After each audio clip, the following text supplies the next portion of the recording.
Today we're going to look at page 515 and we're talking about relative frequency tables still. Okay, and today we're going to use our relative frequency formula to calculate the probability in percent using our table that we talked about yesterday. Okay, so our formula is we are going to take whatever frequency we are given, joint or marginal. Okay, if you remember, your marginal ones are out here and down here. This is your grand total. Your joint frequencies are found inside of the box. Okay, so you can calculate the probability of those by simply putting them over the total and then multiplying by 100 to get the percent. Okay, so your formula that you need to kind of focus on is joint or marginal frequency, and I'll show you what that means. Frequency, and you are going to put it over the grand total. All right, and where do we find our grand total? Again, here. Okay, so let's jump right into 11.3c. All right, we're given an example, and it says Denise is choosing from 3 types of clothing at a store: shirts, jackets, and shoes. Okay, so those are her different types of clothing: shirts, jackets, shoes. Now, it says these items come in 3 colors: red, black, and brown. Okay, so we're already forming our table here, and that's our total. All right, and it says the following 2-way frequency table summarizes the store's selection. Find the probability of the indicated event using the chart. All we are doing is the same chart we did yesterday. We're finding the probability using this formula. You put your frequency, your joint or marginal frequency over your grand total, and then you're actually going to multiply by 100, or you can hit the percent button on your calculator. Okay, so I've got my shirts. I'm going to go ahead and copy down my thing that it gives me. Remember, all of your frequencies have to add up to their totals horizontally and vertically. And we see here that our grand total is what? 24. This is our grand total. This is where we find it. Okay. So our totals this way is 4, 11, and 9. Okay, because all of these add up to these. Cool. All right, look at example A. It wants to know the probability. It says a brown shirt. Okay, brown shirt. You have to go to brown and you have to go to shirt. Here's shirts, here's brown. How many are there? 2. Okay, so 2 over 24, because 24 is my grand total. So you put 2 over 24. When you divide your smaller number by your bigger number, you're going to get 0.083. Okay, that is a probability, but what your book wants you to do is to turn that into a percent. So how do you do that? Okay, well, you're going to move your decimal point back 2 spaces, so it would be 8.3%. Okay, or you can multiply it by 100, or you can push your percent button. Okay, just know that your decimal needs to be converted to a percent. All right, look at B. All right, what does B ask? A pair of black shoes. So you're going to go to black shoes. That's 4 out of what? 4 out of our grand total, which is 24. 4 divided by 24 is going to be 0.167. If I convert that to a percent, I just take my decimal point and go 1, 2. So that is 16.7%. All right, in C part. Any red clothing item.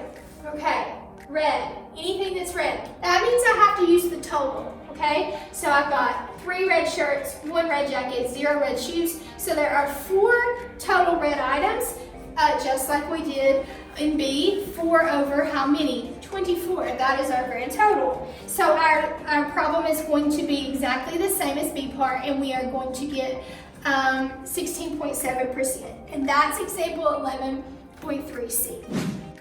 And now we're going to look at example 11.3D. We're going to kind of construct our own table, and then we are going to calculate probabilities based on that, okay? So it says a bowling alley had 550 customers in 1 week. Automatically, I know that's my grand total, so I'm going to fill out my grand total box.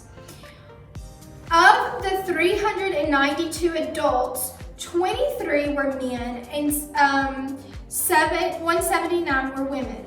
Of the 158 children, there were 95 boys and 63 girls. Construct a table categorizing the customers by age group in rows and genders in columns. Use the frequency table to generate a relative frequency table.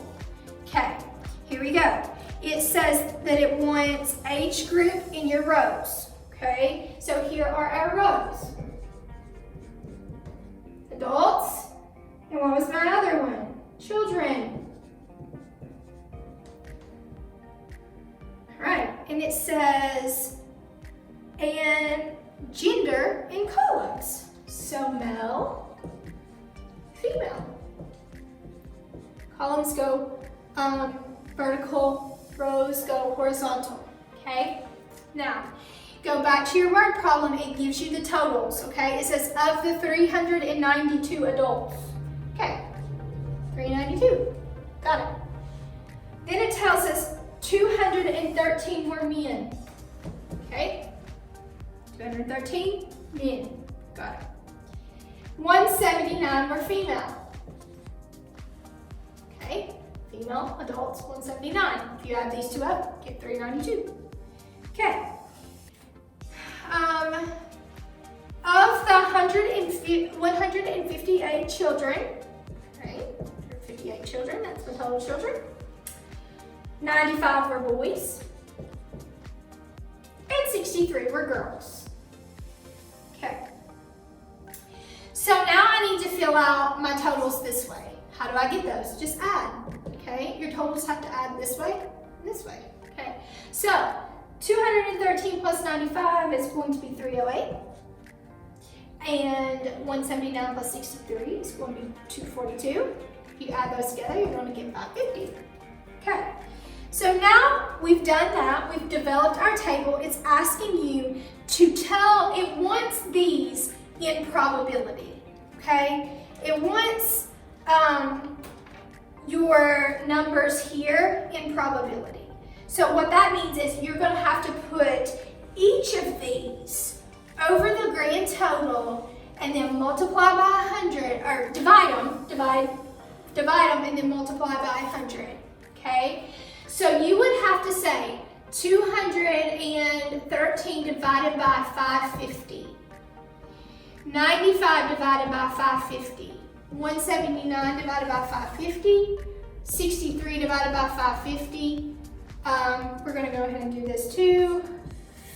550 divided by 550. You're not going to do your grand total divided by 550 because that's 100%, right? Okay, we know that.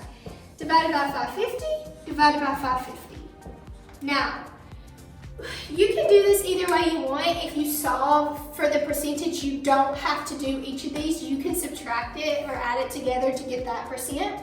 I'm going to show you this way. So, if I'm working my problems, I'm going to say 213 divided by 550, and that's going to give me 0.387, okay?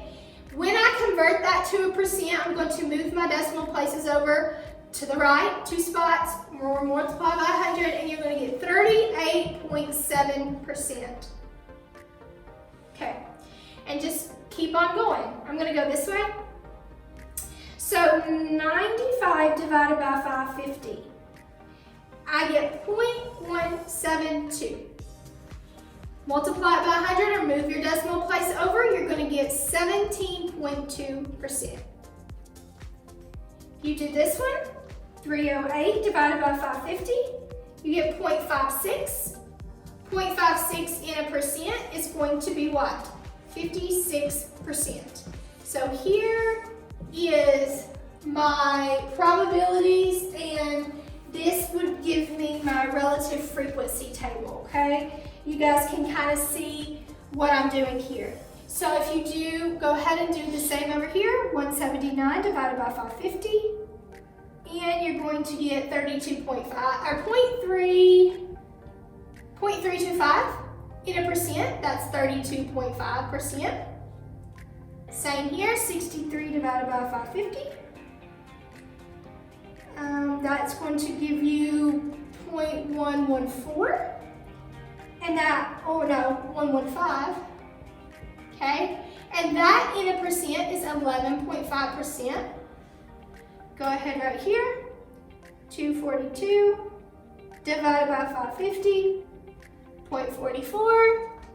0.44 in percent is, you got it, 44%. Now, you can either add these percentages up to get these, or you can keep doing it this way, okay? I'm gonna keep doing it this way just so that you guys see the concept. Okay, 392 divided by 550 is 0.713.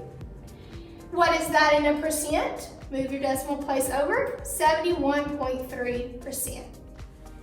And we're almost finished. 158 divided by 550, that's going to give me 0.287 as a decimal, which is going to be 28.7%. When I add all of these percentages up, they reach the total. And this one, guys, this is 550 divided by 550. It's just 100%, okay? So just know it always has to equal 100%.